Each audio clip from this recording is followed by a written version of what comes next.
내가 여기 있사오니 나를 보내소서. 나의 몸 주께 드리오니 주 받으옵소서.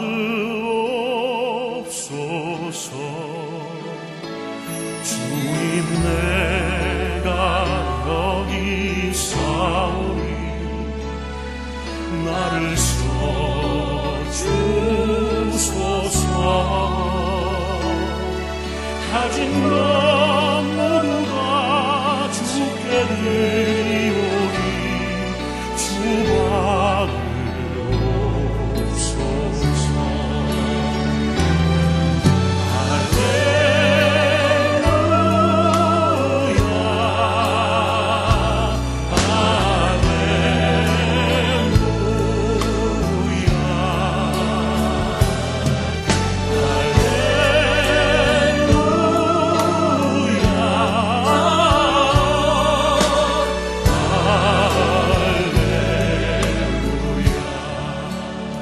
크리스천 헤럴드 애청자 여러분 안녕하십니까? 이 새벽을 주님과 3부 황익수 전도사입니다. 크리스천 헤럴드는 신문을 시작으로 라디오, 이제는 공중파 채널인 18.88을 통해 텔레비전으로도 함께 하실 수 있습니다. 이 시간에 방송되는 모든 목사님들의 설교는 인터넷 웹사이트 www.chtv1888.org를 통해 다시 들으실 수 있습니다.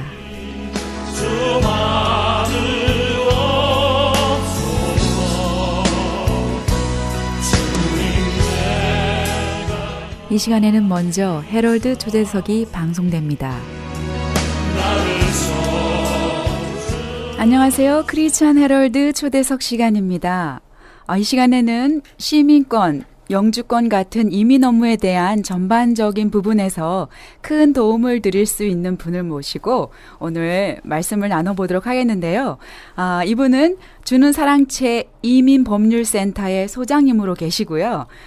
주는 사랑채교회 담임 목사님으로 심무하고 계시는 박장영 소장님 모셨습니다. 안녕하세요. 네, 안녕하십니까? 네, 우리 소장님은 미국 법무부 이민법 변호사 자격증도 가지고 계시는데요. 그리고 이민국 커뮤니티 자문위원으로서 20년이나 자격을 가지고 계시는데요.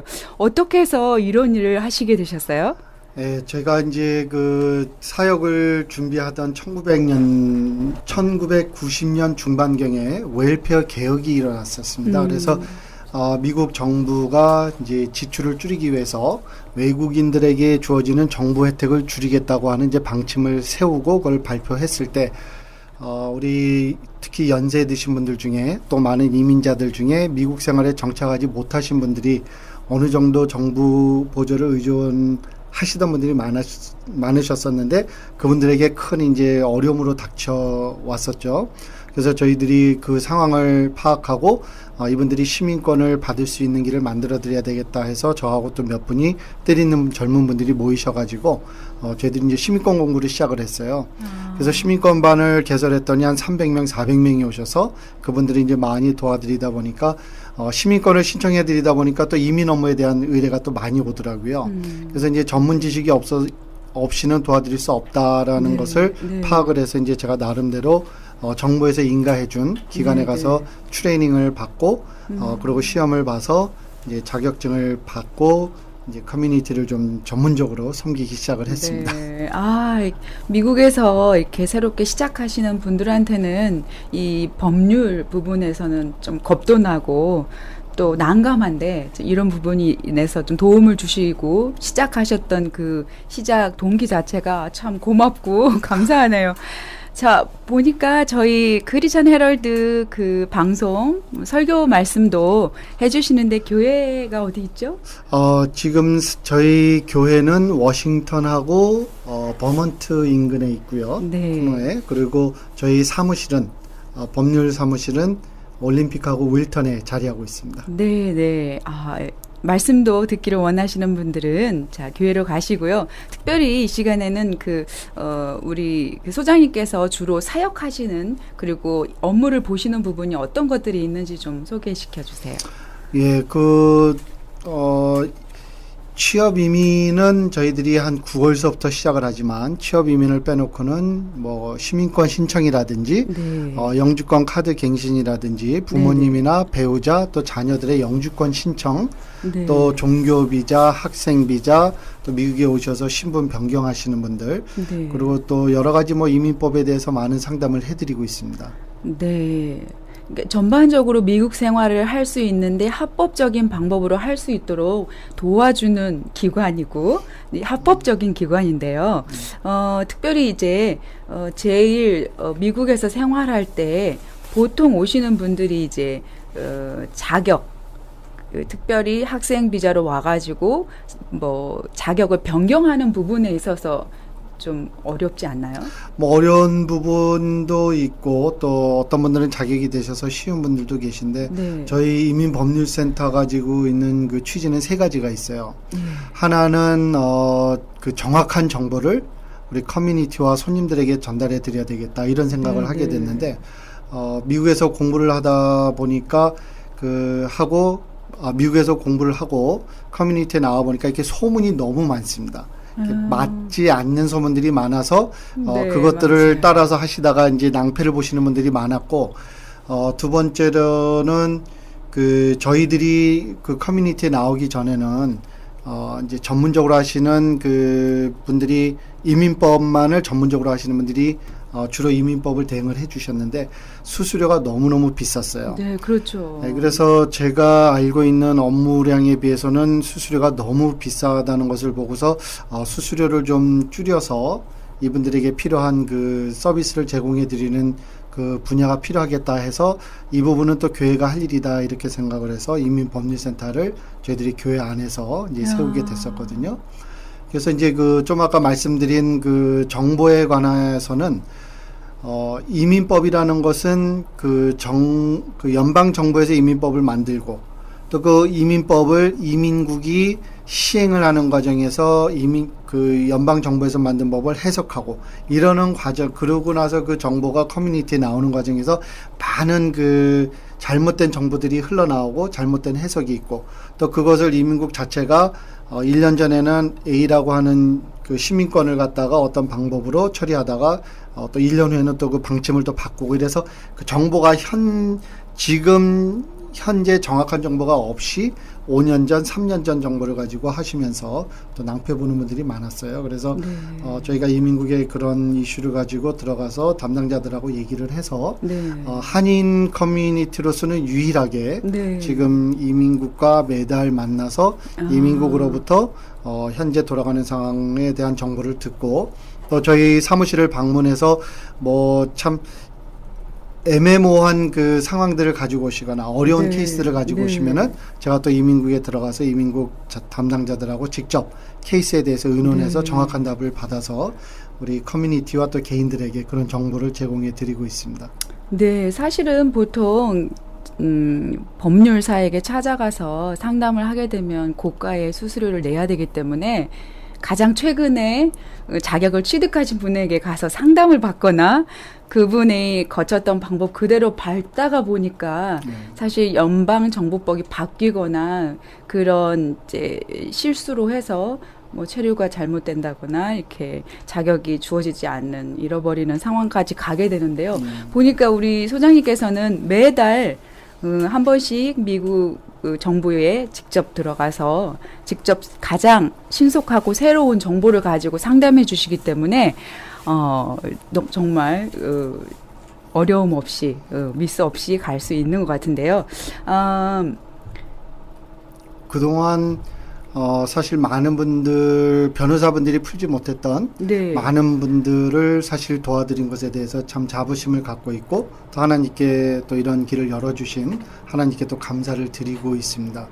그래서 이제 정확한 정보를 커뮤니티에 제공해드리고 또 이 어려운 어렵고 또 중요한 이민 업무를 저렴한 가격으로 저희들이 네. 뭐 돈을 벌자는 목적으로 하는 건 아니니까 저렴한 가격으로 또 제공해 드릴 수 있는 그런 기회를 우리가 교회가 이런 거를 마련했다는 것에 대해서 네. 저희들이 좀 자부심을 갖고 있고요.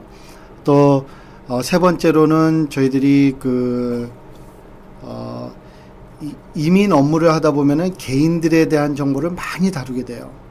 그래서 이 신상 정보가 노출되는 것에 대해서도 저희들이 상당히 민감한 이슈로 저희들이 받아들이고 저희들에게 주어지는 모든 정보는 저희들 외부로는 나가지 않게끔 저희들이 철저히 그 정보도 개인적인 그렇죠. 보호. 왜냐하면은 뭐 사실 나쁜 마음을 먹으면은 네. 그 정보를 가지고 나쁜 일을 할 수 있는 일이 너무 많습니다. 그래서 그런 부분도 우리 청취자들께서 그 유념해 두시고 정말 저희들뿐만 아니라 또 다른 분들한테 가시더라도 네. 그 본인들의 그 중요한 정보를 드려도 그것이 네, 나중에 문제가 되지 않을 그런 믿을 수 있는 분들 또 믿을 수 있는 기관들을 찾아서 의뢰하시는 게 중요하다고 생각을 합니다. 네, 참 고마운 말씀이에요.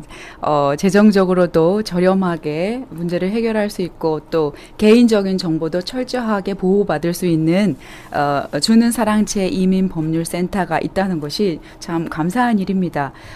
특별히 그 이민 부분, 시민권, 그 다음에 영주권 부분 외에 특별히 다른 업무들을 또 하시고 계시다고 들었습니다. 예, 저희들이 이제 커뮤니티에 좀 알려드려야 되는 일이 이제 그동안 저희들이 한인타운 연장자 센터를 설립을 해서 네. 한 15년 거의 한 20년 또 섬겨왔었는데 연장자 센터가 사실은 교회 안에 있었고요. 또 연장자 센터가 생기게 된 동기는 제가 가지고 있는 신학으로 볼 때 교회가 오시는 그 성도님들이나 또 교회가 위치해 있는 그 지역 커뮤니티에 필요한 것을 좀 문제를 해결할 수 있는 그런 역할을 해야 된다라고 제가 생각을 했었어요. 그래서 90년대에 제가 신학교에서 이제 신학교를 준비할 때는 한인 커뮤니티에 그때도 교회가 많았었고 그렇지만 이민 초기였기 때문에 교회에서 그 평신도 분들이나 우리 커뮤니티가 필요한 정보 또는 기술 제공 이런 것들을 많이 해줄 수 있는 단계가 아니었거든요. 그때는.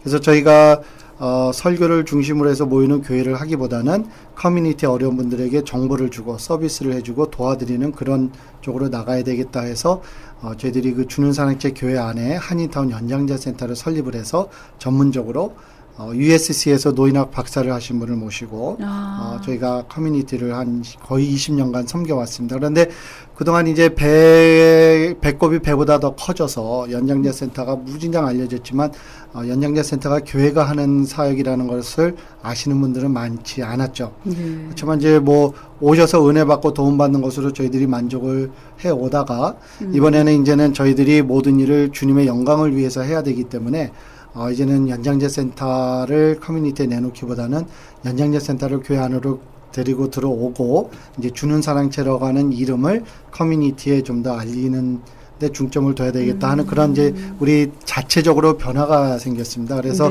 최근에 이제 연장자 센터를 공식적으로 문을 닫았습니다. 그래서 작년 말로 문을 닫았기 때문에 아직도 많은 분들이 아쉬워하고 또 전화하시고 또 아직도 방문을 해주시는데 저희들이 이제 교회 안에서 좀 더 조직을 갖춘 다음에 연장자 사역을 다시 재개를 할 것이고 또 이민 업무는 지금 계속 교회 안에서 제공을 해드리고 있습니다. 네, 그럼 연장자 센터는 문은 닫았지만 계속해서 이민 업무는 보고 계시고 앞으로도 이제 전에 했던 사역을 확장시켜서 계속 진행해 나가실 계획으로 들립니다. 예.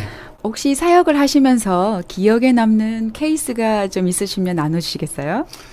예, 이민법률센터하고 관련돼서는 참 많은 케이스가 있었는데 그 중에 그 떠오르는 케이스를 몇 가지 소개를 해드리면은 몇 년 전에 그 형제 초청을 하신 분이 계셨었어요. 네. 그래서 형제 초청 서류가 들어가면 보통 이제 10년 후에나 영주권 수속을 할 수가 있게 되는데 초청 서류가 들어간 이후에 한 3, 4년 후에 이민국에서 이분들에게 추가로 서류를 요청하는 공문을 보내드렸습니다.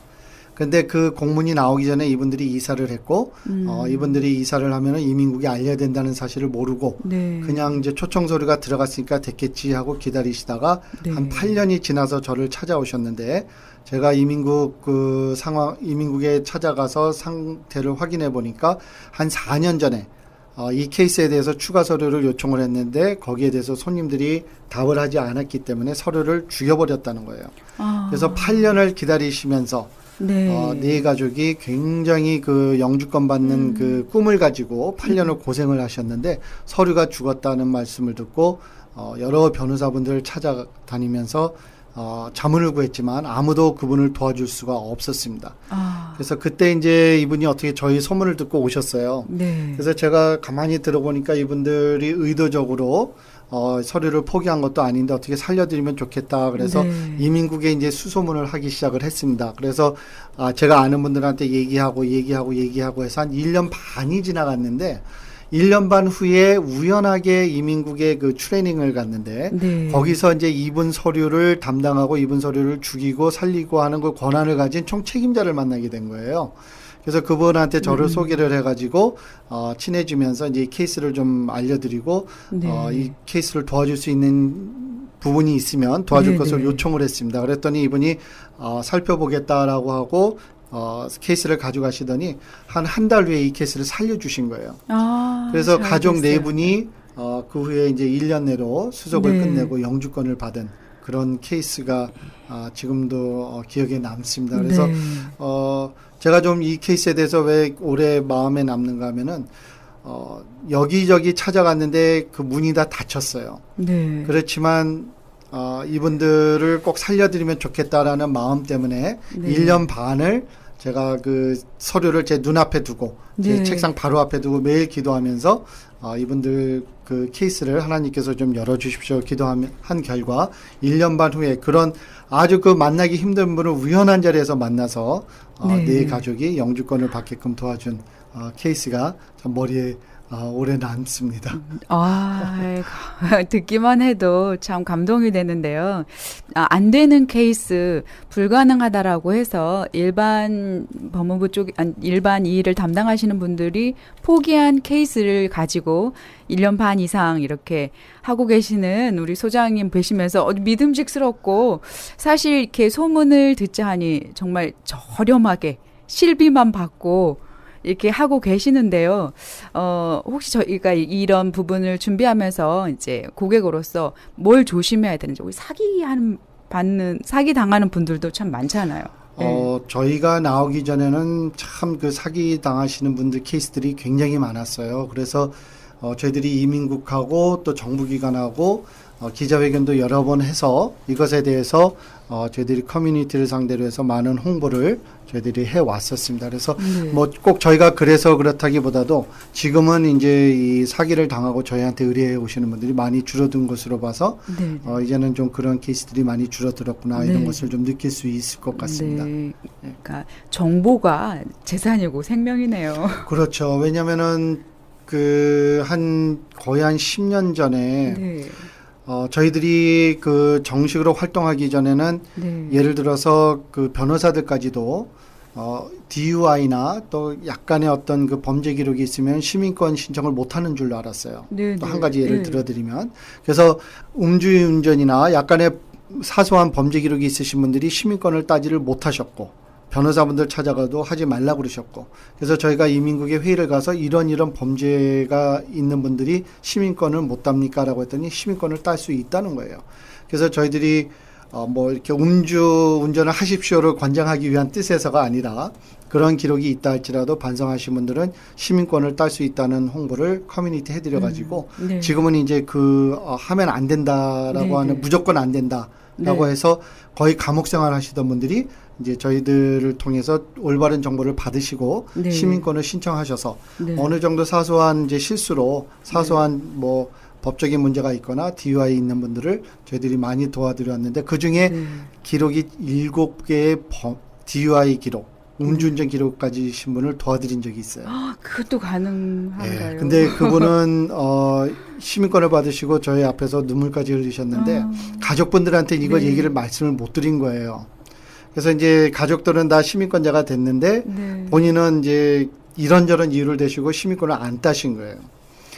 이제 뭐 한국을 사랑해서 뭐 미국이 싫어서 뭐 한국을 돌아가려고 이런 여러 가지 이유를 대셨지만 본인은 굉장히 그 고민을 가지고 계셨었는데 사실은 시민권을 딸 수 없다고 생각해서 따지 않으신 건데 네. 저희가 이분 케이스를 가지고 이민국에 들어서 상담을 했더니 벌써 15년, 20년 전 일이고 그 네. 이후에 이분이 네. 그런 그 흔적이 없기 때문에 네, 네. 신청해도 무난할 것 같다라는 조언을 받아서 이분에게 한번 하십시오. 네. 권면을 해드려서 이분이 네. 자신을 갖고 신청을 했는데 시민권을 정말 따셨어요. 네. 그래서 정말 이분이 참 이제 은퇴기를 앞두시고 앞으로 굉장히 좀 가족들하고도 좀 시민권 문제로 뭐 한국을 갔다 오면 이제 같이 또 다른 길로 들어갔다 다른 길로 나오고 그러시니까 이제 많이 마음적인 부담을 갖고 계시다가 자유를 얻고 참 기뻐하시는 그런 네. 정보도 기회도 있었습니다. 그래서 혹시 모르시는 부분이 있으면은 저희 기관에 와서 네, 네. 상담을 먼저 해보세요. 그리고 네. 제가 모르는 일은 이민국에 들어가서 네. 확인을 해드릴 수 있고요. 그리고 우리 그 커뮤니티에 꼭 부탁드리는 거는 사람을 무조건 믿지 않으셨으면 좋겠어요. 그래서 본인들한테 예, 중요한 예. 일이기 때문에 네. 중요한 케이스면은 저를 비롯해서 3명의 전문가들을 찾아가서 자문을 구하셔야 돼요. 네. 왜냐하면 한 전문가가 이민법을 다 꿰뚫고 있는 전문 변호사는 없습니다. 그래서 많은 분들이 그냥 변호사분들이나 저를 의뢰하고서 네. 믿어버리시는데 네. 사실 저희들이 다 알고 있는 건 아니거든요. 그래서 본인들 일이니까 네. 본인들 일은 본인들이 지켜야 되니까 제가 항상 저희 찾아오시는 분들한테 저 말고 네. 다른 두 분을 또 만나세요 이렇게 네, 네. 권면을 해드려요. 그래서 본인들이 이제 3분 정도 만나시면은 그 분야 이제 전문가가 되세요. 그러면 이제 판단하실 수 있는 이제 어떤 기반이 네. 기준이 생기거든요. 그때 이제 믿을 수 있는 분에게 의뢰하셔서 네. 본인들에게 필요한 서비스를 제대로 받으셨으면 하는 것이 또 제가 드릴 수 있는 제안인 것 같습니다. 감사합니다. 이건 개인적인 질문인데요. 보통은 그 비싼 변호사를 찾아가야 성공률이 높다라고 알고 있기 때문에 저렴하고 고맙고 찾아가고 싶지만 혹시 실패하거나 패스되지 않을까 하는 고민이 있는데 개인적으로 저희는 저는 변호사는 아니지만 네. 이민국 입장에서는 변호사예요. 그리고 예. 이민국에서 저에게 이민법을 대행할 수 있는 변호사 자격증, 변호인 자격증을 줬거든요. 네. 그러니까 저는 그러니까 일반 변호사는 아니지만 네, 네. 이민법 한도내에서는 변호사 자격증을 갖고 있고 네.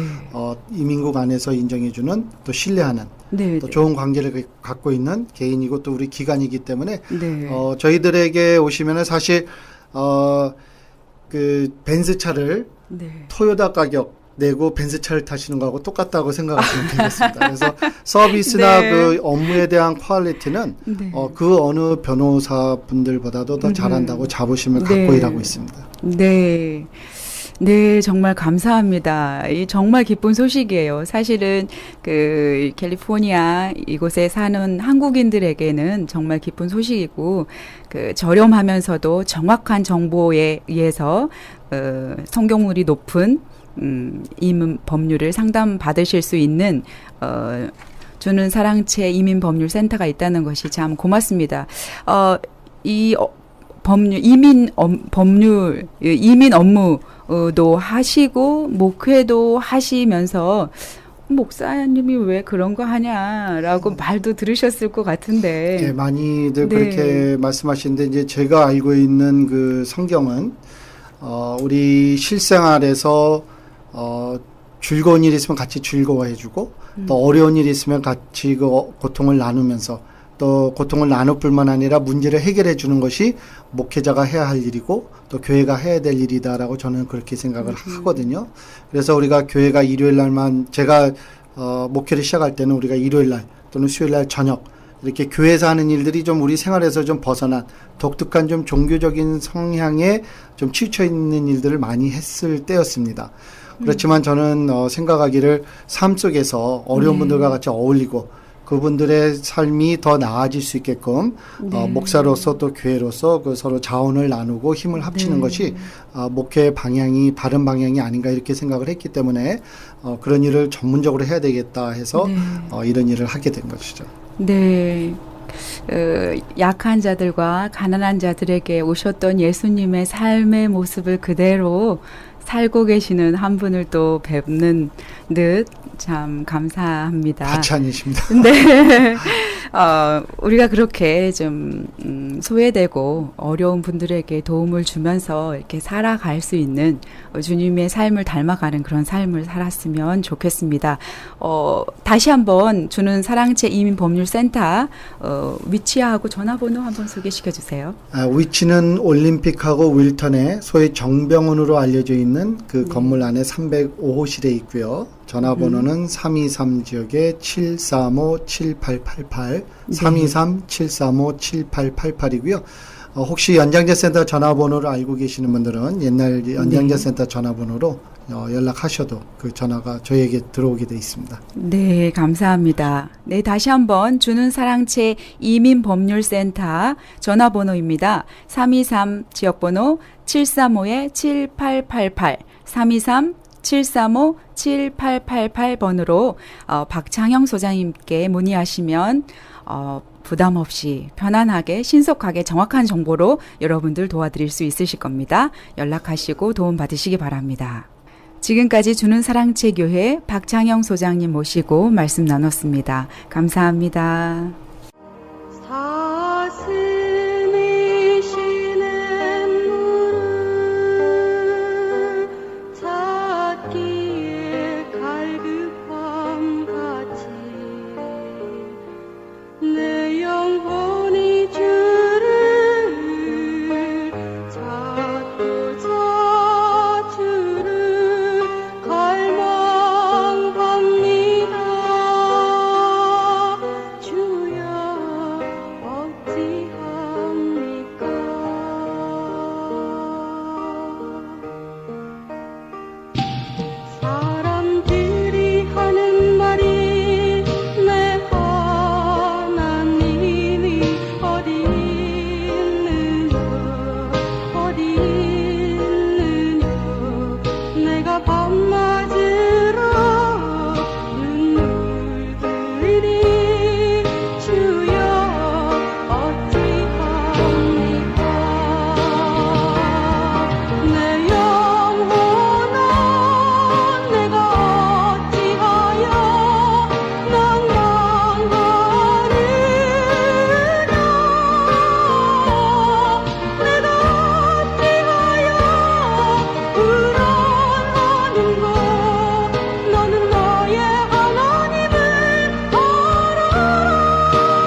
이어서 주는 사랑 체교회 박창영 목사님께서 요한복음 4장 1절에서 3절까지를 본문으로 예수님의 정체라는 제목의 설교 말씀해 주시겠습니다.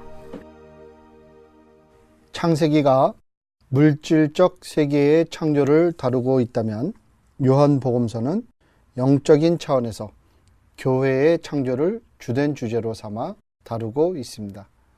하나님께서 아담 때부터 품고 계셨던 인류 구원에 대한 계획과 비밀을 예수님을 통해 드러내시고 진행하시는 사건들을 요한복음서는 깊이 다루고 있습니다.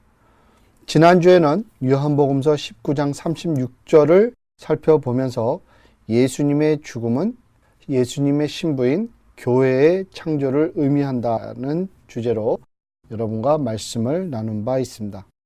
오늘은 본문 4장 1절서부터 3절을 통해 예수님은 누구신지 주제로 삼아 공부하려고 합니다.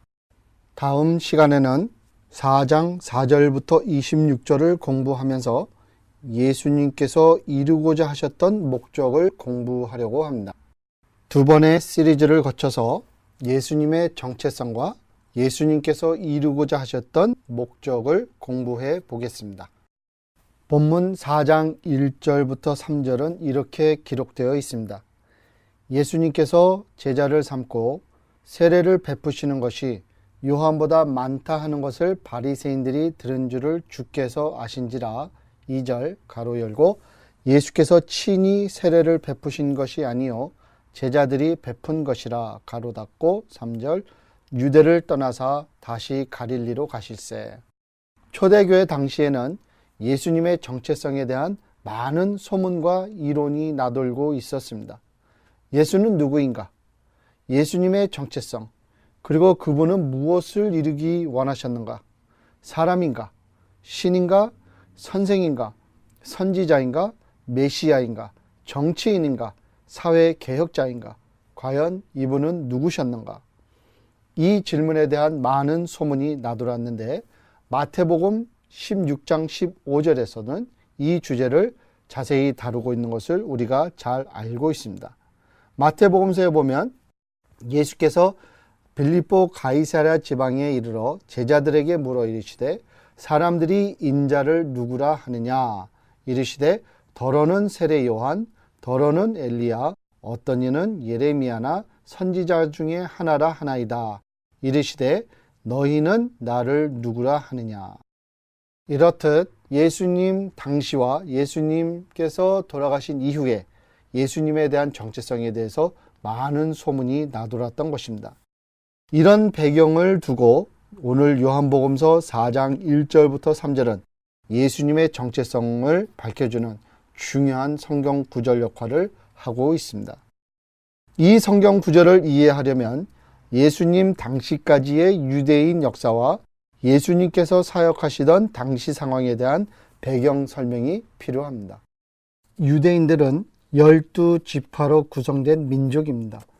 흩어져 살던 12지파를 다윗이 통일시켜 단일 국가를 형성하고 주전 1010년부터 970년까지 왕위를 누리며 이스라엘을 왕성한 국가로 성장시켰습니다. 그러나 솔로몬이 통치한 40년 만에 극에 달하는 사치와 정욕스러운 생활 그리고 가혹한 통치로 인해 나라가 쇠망하게 됩니다. 열왕기 상하에 잘 묘사된 그의 사치스러운 생활과 그가 자랑한 부는 바로 백성들의 배고픔이요 고달픔과 일치한 것입니다. 솔로몬 왕이 건축한 예루살렘 성전과 솔로몬 궁은 20년을 걸려서 만들어진 거대한 건물들이었다고 열왕기상 9장 10절은 기록하고 있습니다. 왕과 종교 지도자들이 품었던 과대망상스러운 꿈을 충족시키기 위해 수많은 백성들이 20년간 노예 생활을 해야 했던 것입니다. 열왕기상 5장 13절을 보면 성전 건축만을 위해 3만 명이 넘는 역군이 동원되었다고 기록하고 있고 성전보다 더 큰 솔로몬 궁을 짓기 위해서는 수십만 명에 달하는 백성들이 노예로 끌려가서 생활을 한 것으로 기록되어 있습니다. 당시 기록에는 백성들의 고통을 하나님의 이름으로 무마시켰지만 예수님께서는 오셔서 하나님의 이름으로 백성들을 배고프게 하는 이런 성전 제도는 없어져야 된다고 비판한 것을 우리는 잘 알고 있습니다. 사도행전 6장과 7장을 보게 되면 스데반 집사가 종교 지도자들 앞에서 사람이 만든 예루살렘 성전 안에는 하나님이 거하지 않는다고 주장하므로 벌 맞아 죽게 되는 것을 우리는 잘 기억해야 됩니다. 뿐만 아니라 예레미야서를 비롯해서 예수님께서도 백성들의 어깨에 무거운 짐을 주는 성전 제도를 가리켜서 강도의 굴혈이라고 비판하신 것을 우리는 잘 새겨들어야 될 것입니다. 그러면서 강조된 것이 무엇입니까? 바로 사람이 참된 성전이라는 것을 신약시대에 와서 밝혀주신 예수님의 말씀을 중심 삼아서 우리는 솔로몬의 성전과 그와 유사한 제도들을 비판할 수 있어야 되는 것입니다. 즉 하나님의 입장에서 볼 때는 사람의 생명이 가장 중요하고 사람이 가장 고귀하다는 것입니다. 때문에 우리가 솔로몬 궁이나 예루살렘 성전을 볼 때는 예수님께서 전하신 복음의 시각으로 보아야 된다는 것입니다. 그러지 못하기 때문에 오늘날도 많은 종교 지도자들이 백성들이 힘들게 벌어서낸 귀한 재물을 가지고 하나님께서 하나도 귀중히 여기시지 않는 건물을 짓는데 수억 원을 들여 하나님의 이름으로 건물을 짓는데 낭비하는 것을 볼 수 있는 것입니다. 이 주제는 또 다른 시간에 깊이 다루어져야 될 중요한 주제입니다. 다시 솔로몬 왕에게 돌아가서 열왕기상 11장에 보면 솔로몬 왕에게는 후궁이 700이요 첩이 300이 있었다고 자랑하고 있습니다. 백성들의 고달픔에 대해선 전혀 무감각했던 사치스러운 왕이었던 것입니다.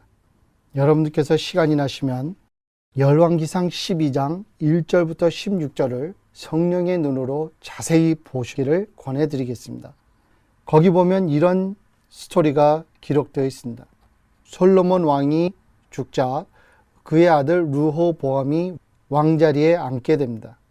그랬을 때 많은 백성들이 그에게 찾아가서 이렇게 고하고 있습니다. 4절에 보면 왕의 아버지가 우리에게 멍에를 무겁게 하였으나 왕은 이제 왕의 아버지가 우리에게 시킨 고역과 매운 무거운 멍에를 가볍게 하소서.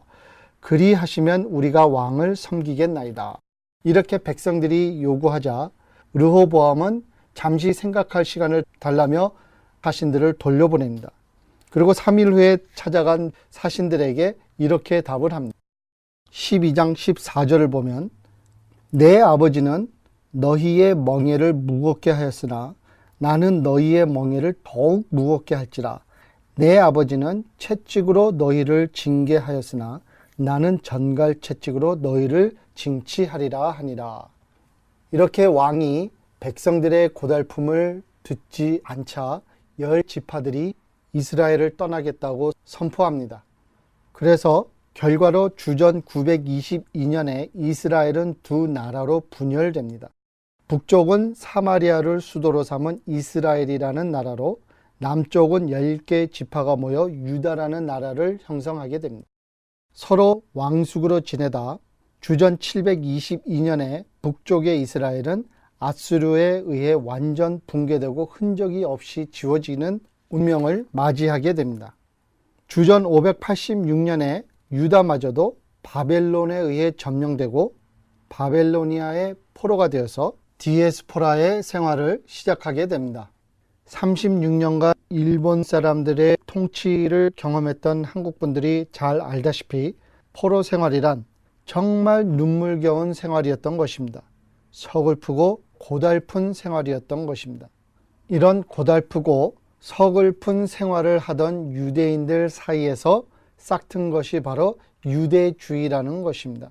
유대주의란 유대인들의 혼 또는 유대인들의 정서, 유대인들의 민족성, 그 유대인들의 종교, 풍습, 문화 모든 것을 통틀은 그들의 삶의 방식을 의미합니다.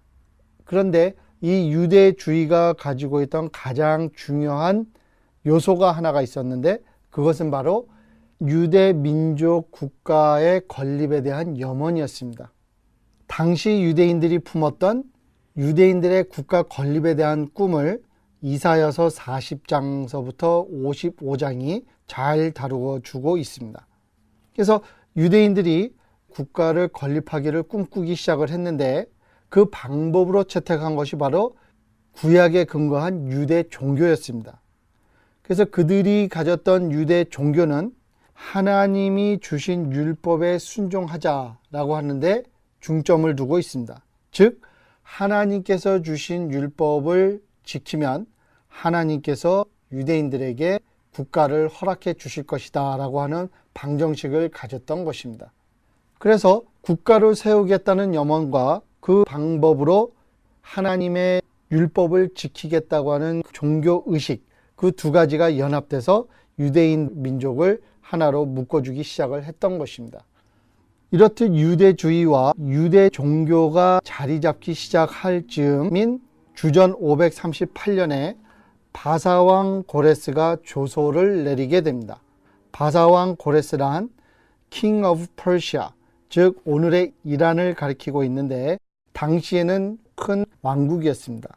그 바사왕 고레스가 조서를 내렸는데 그 조서란 오늘날로 말하자면 대통령의 행정명령과도 같습니다. 왕이 내린 명령인 것입니다. 이 명령에 대한 내용이 에스라 6장에 자세하게 기록되어 있습니다.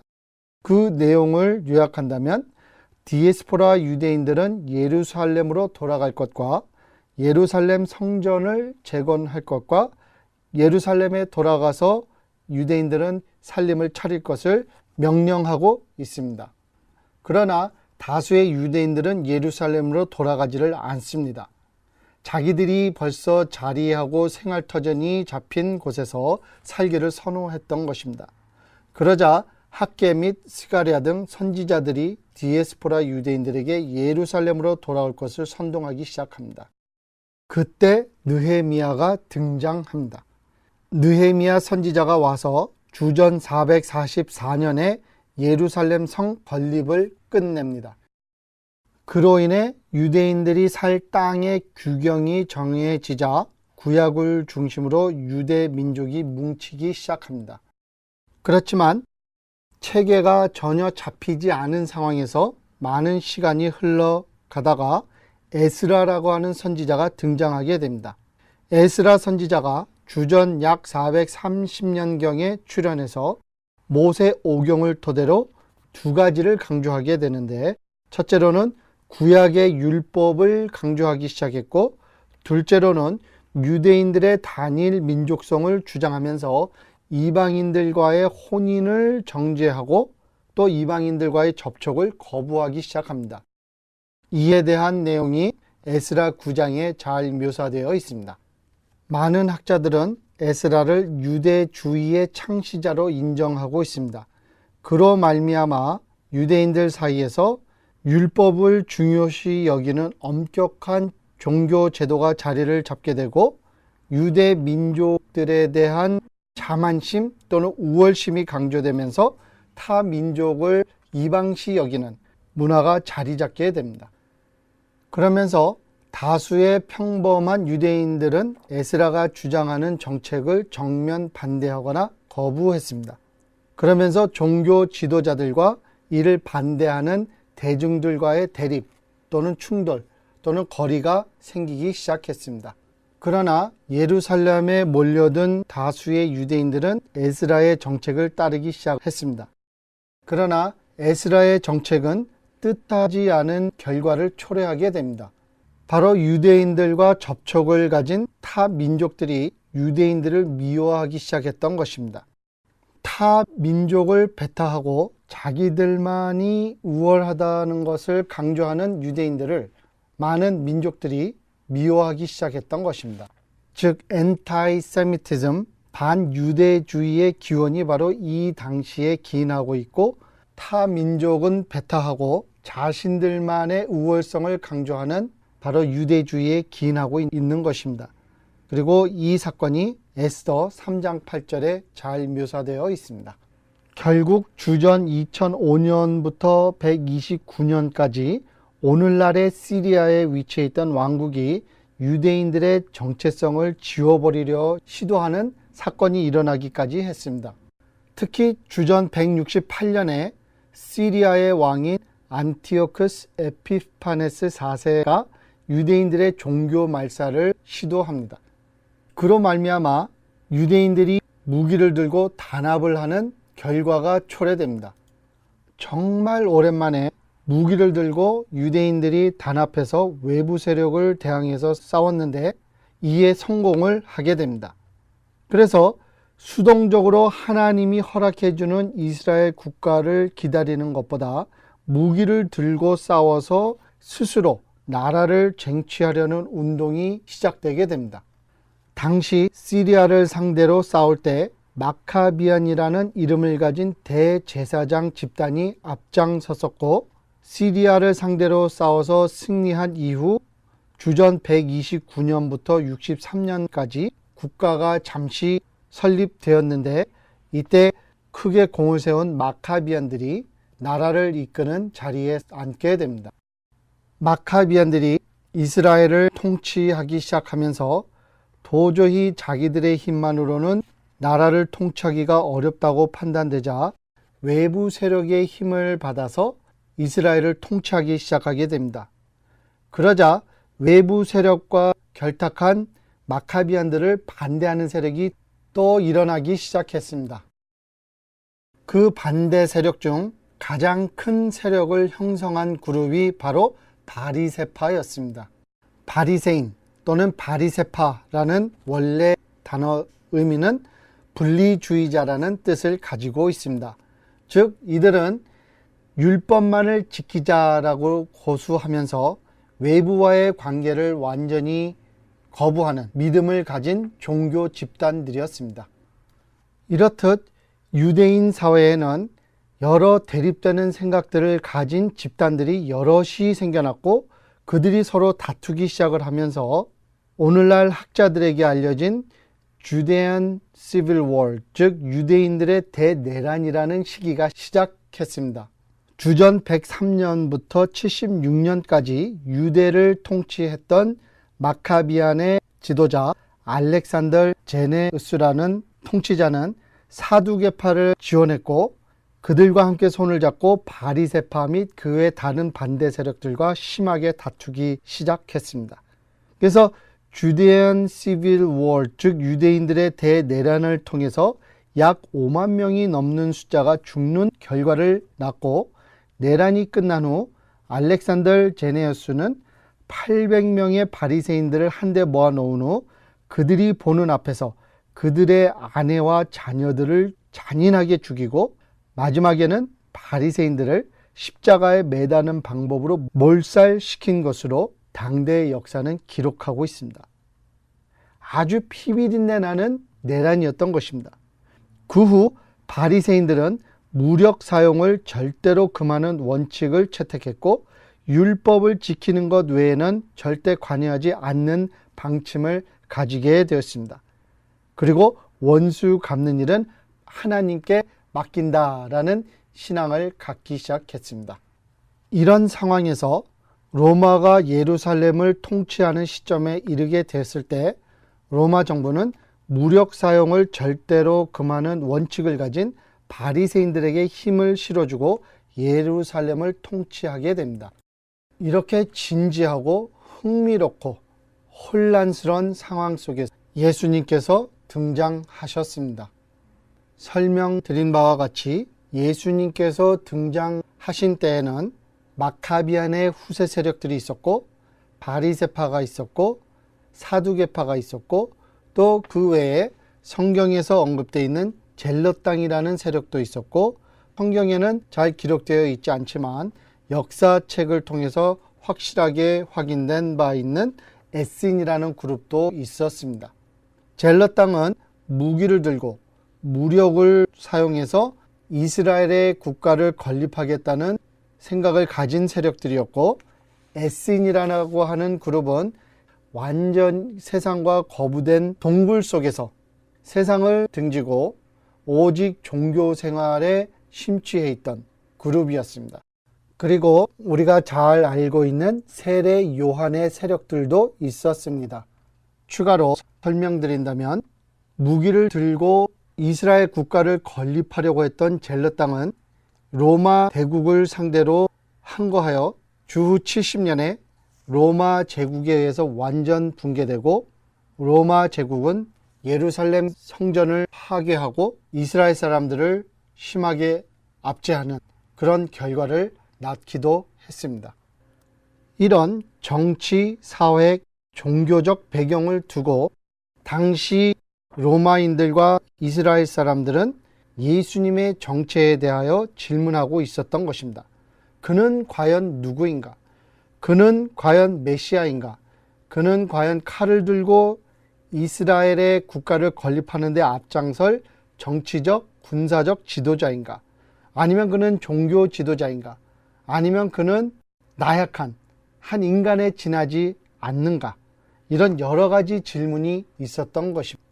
이런 배경을 두고 오늘 본문은 사람들이 예수님에 대하여 가지고 있었던 잘못된 견해, 잘못된 기대, 잘못된 해석에 대하여 일침을 가하고 있는 것입니다. 예수님을 따르는 사람들이 많았지만 예수님께서는 그들을 버려두시고 그들을 떠나서 사마리아로 떠나는 과정을 오늘 본문은 전해주고 있습니다. 이것을 통해서 오늘 요한복음이 우리에게 전하고자 하는 것은, 그 시대에 말하고자 하는 것은 예수님께서는 종교 지도자가 아니다. 예수님께서는 정치인도 아니다. 예수님께서는 이스라엘이라는 국가를 건립하기 위해서 오신 분도 아니다라는 것을 강조하고 있는 것입니다. 아울러 당시 사람들이 수많은 사람들의 피를 흘려가면서까지 쟁취하려고 했던 권세력도 가지고 계신 분이 아니라는 것을 암시해주고 있다고 생각합니다. 많은 사람들이 주려 했고 원하셨다면 줄 수 있었던 권세력을 예수님께서는 스스로 포기하신 모습을 오늘 요한복음서는 우리에게 보여주고 있는 것입니다. 많은 대중들이 예수님을 따르자 당시 종교 지도자들은 자신들의 기득권을 잃을까 두려워했고, 로마 군대는 예수님께서 사람들을 선동해서 로마 제국을 대항해 싸울까 염려했고, 많은 이스라엘 사람들은 예수님께서 자신들을 이끌어 이스라엘의 국가를 건립할 것을 기대했습니다. 로마 사람들도 이스라엘 사람들도 예수님에 대한 정체를 오해했었고, 그로 말미암아 예수님께서 어처구니 없는 죽음을 당하신 것을 오늘 요한복음서는 우리에게 확연하게 보여주고 있는 것입니다. 그러면서 잘못된 생각을 가지고 따르던 유대인들을 뒤로하고 예수님께서 사마리아로 떠나시는 모습을 오늘 본문은 소개해주고 있습니다. 과연 예수님께서 사마리아로 가신 그 의미는 무엇인지를 다음 시간에 요한복음서 4장 4절부터 26절을 공부하면서 그 비밀을 같이 살펴보도록 하겠습니다.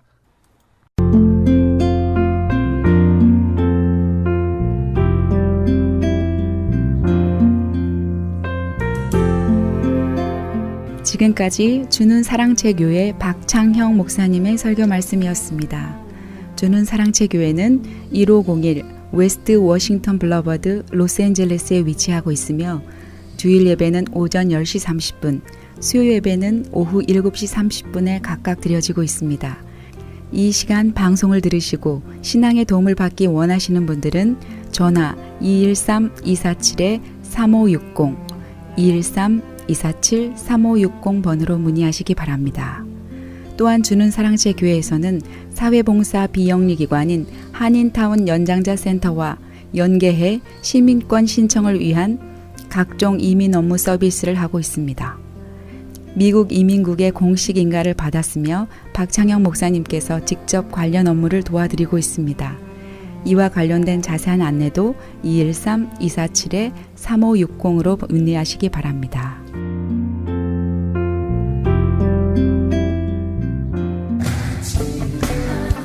크리스찬 헤럴드 안내입니다. LA 한인타운에 있는 프레이즈 교회에서 다음 달인 7월 9일 토요일에 제2차 요한계시록 세미나를 개최합니다. 계시록 7교회를 시작으로 7년 대환란, 적그리스도는 누구인가, 휴거는 언제 일어나는가, 베리칩은 짐승표인가, 그리고 한 번 구원은 영원한 구원인가 등등 계시록의 핵심 키워드를 중심으로 피터 정 목사의 세미나가 진행됩니다. 세미나 참가비는 교재와 점심 식대비로 10불이며 목사님을 비롯한 사역자들은 참가비가 없습니다. 계시록의 말씀을 배우기 원하는 성도님들은 오는 7월 9일 토요일 오전 10시까지 2668 웨스트 피코 블러버드 LA 한인타운 피코와 캔모어에 있는 프레이즈 교회로 오시거나 전화 213-700-9833 213-700-9833번으로 문의하시기 바랍니다. M3를 아십니까?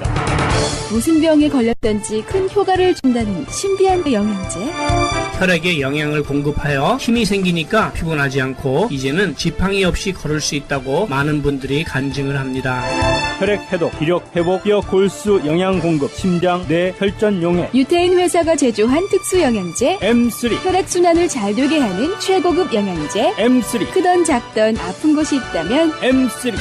213-435-9600, 213-435-9600번입니다. 정직한 마음으로 권해드립니다.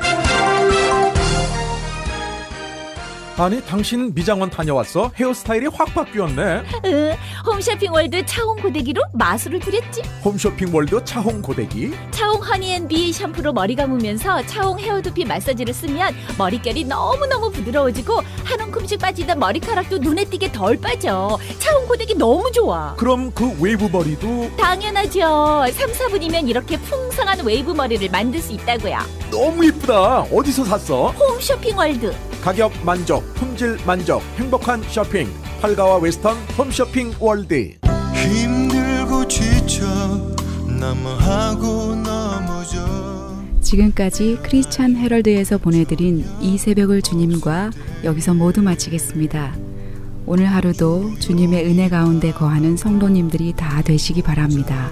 황희숙 전도사였습니다. 고맙습니다. 나에게 말씀하시네. 나에게 실망하며 내 자신 연약해 고통 속